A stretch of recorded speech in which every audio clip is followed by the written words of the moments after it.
Test one, two, test one, two, test one, two, test one, two. Good evening, good evening, good evening. I am Honky and welcome to my world. All right, let's get right to this confession. It was like 89 degrees today. I made Incredible Hulk and I a nice cold ice lemonade.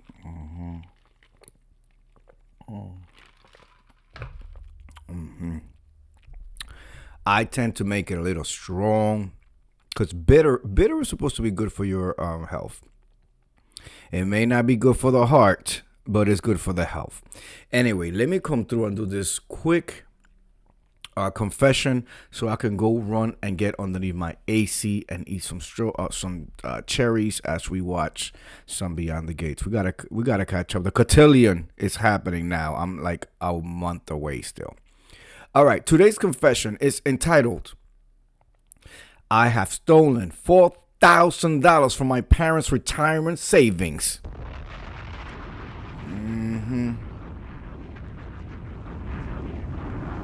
He said, F them parents, okay? Let them sit there in their diapers and the pants and shit. All right, this young man goes, everyone in my hometown thinks I'm making it in the big city. My parents brag about my job and my lifestyle to all their friends. They think I'm the greatest achievement. Talk about an opening sentence. The truth is, I've been broke for over a year.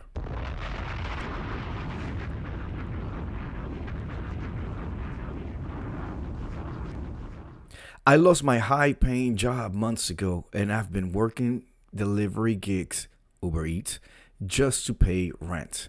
But the worst part, the thing that's right in my soul, is that whenever I go home to visit, I, quote, borrow, end of quote, money from my parents' emergency stash or use my dad's credit cards for small business expenses I know he won't check.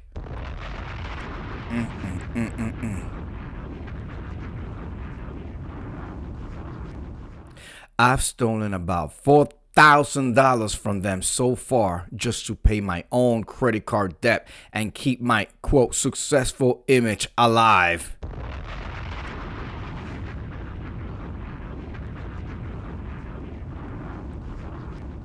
They think they're helping with a, quote, startup, end of quote, but I'm just using their retirement money to buy groceries and pretend I'm not a failure.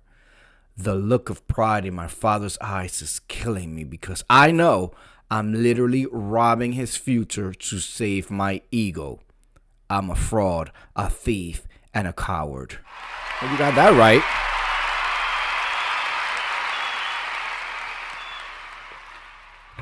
The first of all, what you should be doing is not running up to the internet to tell us the crime that you are committing towards your own flesh and blood, but you should be trying to figure out A, how to repay it back, and B, how to come and have the conversation with your parents.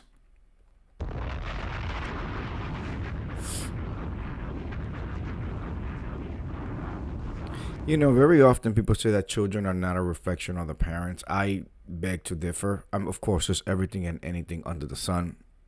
But for the majority, in my view, I do think that children are the reflection of their parents. And a lot of the times, when you look at, failure is subjective, although it's not, but let's just go with that.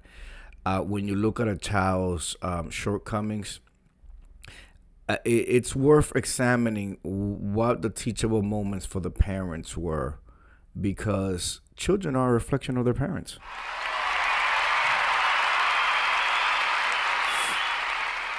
And I know people were like, oh, that's easy for you to say. You don't have any children. But I've had a lot of siblings, a lot of family members, and I've sat back and watched a lot. I do think that children are a reflection of their parents. And if not a reflection of the parents, then largely, strongly influenced by the parents. At the end of the day, the parents are the ones who raised them. Okay? The parents are the ones who taught them, who set boundaries, who allowed them to do X, Y, and Z, or prevented them from doing X, Y, and Z. Okay?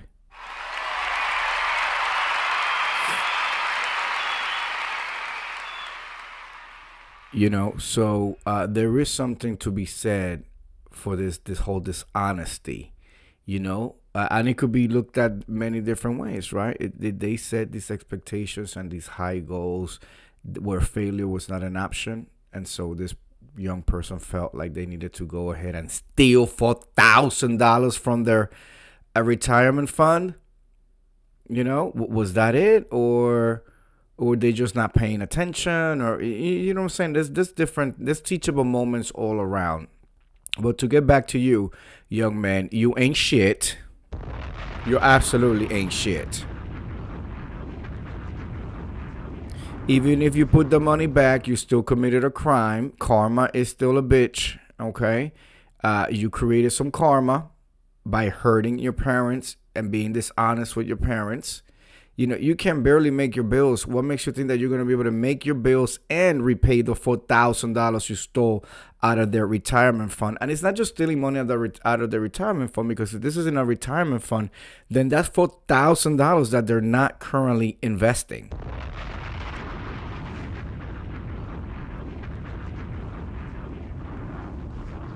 So not only did you steal $4,000, you also robbed them from compounded interest that the $4,000 was going to help gain on the account. So it's a snowball effect, but it does speak to it speaks to your honesty. You literally stole from your parents. Who the fuck steals from their parents?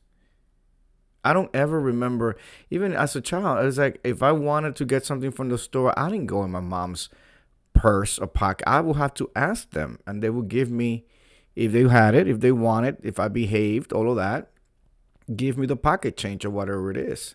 But see, I was taught you don't go into other people's money and take the money, without permission. Hello, Stacy De Los Santos, just doing the confession.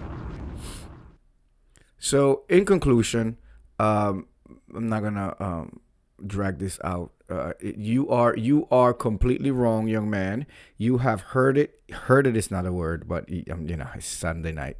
You have hurt your parents, not just with the $4,000 and the compounding interest of it, but just when they find out that their child, literally, we're not talking about $4. The child took $4 out of their pocketbook. No, you went into their retirement savings account and took $4,000 out because you didn't have the guts and the balls to tell them that you fell in your face in the big city, lost your job, and you're not as successful as they are portraying you to be.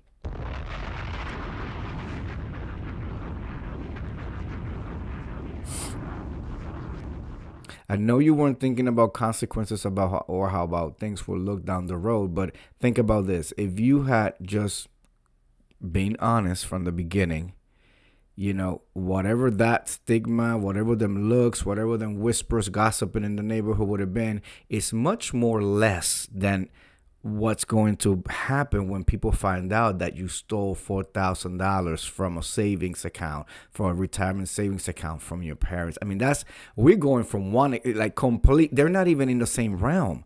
I lost my job. I can't pay my bills. I got to come back home.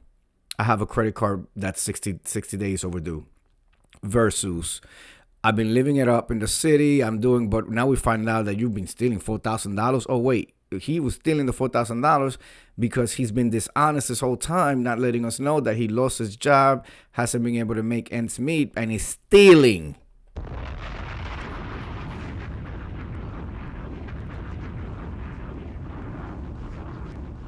And baby, if you can steal from your parents, you can steal from the bank. You can steal from the old lady down the neighborhood. You will push somebody on the tracks, grab their purse, wait for the train to run them over. There ain't no telling.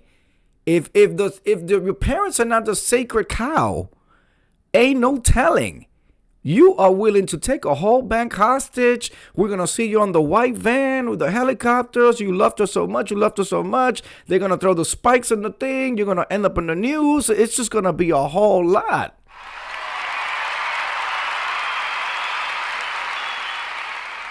So let me actually get off this confession, because this is the killer right here. You lie, you steal, you kill. This is the killer right here. Everybody, have a good night. I got nothing else to say for this young man.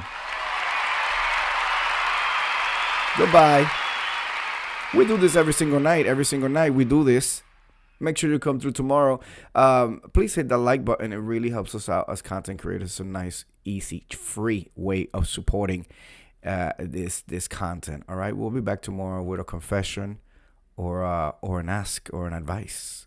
Somebody seeking advice. All right. Have a good night. Have a blessed week, a blessed, productive week. I will see you guys tomorrow in New York City. This week is going to be hell.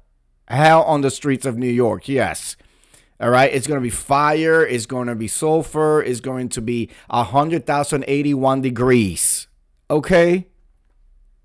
189,000 degrees. I'll see you guys tomorrow. Peace.